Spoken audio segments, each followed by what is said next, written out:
ঘটনা মানে আমরা 2 দিন কাজে আসছিলাম নাকি এখন আমরা মিস্ত্রিরা রিং বানাইছিল 300 মতন।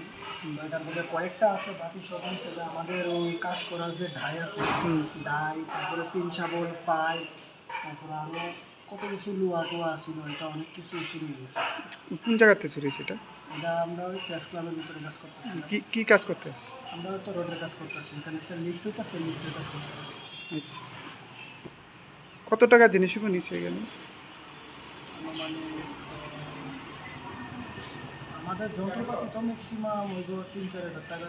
তারপরে আমাদের মালিকের রড আছে, এখানে তো প্রায় 15-16 হাজার টাকা রড রয়ে গেছে। তোমার নামটা? আমার নাম তাজুল ইসলাম। কতজন কাজ করতেছে এখানে? আমরা এখানে 7 জন আছি। কি মনে হয় এটা? এটা তো এখানে তো সিসিটিভিও ক্যামেরা আছে, আমরা সবাইকে জানাইছি। যদি ধরার পরে তো পড়লি এটা হতে পারে রাত্রে চুরি হয়েছে আর কি। দিনে তো আমরা আসিলাম না কালকে, কালকে রাত্রটা আর আজকের ভোরবেলার দিকে আমরা সকাল আগে দেখছি আমাদের এই জিনিসটা নাই।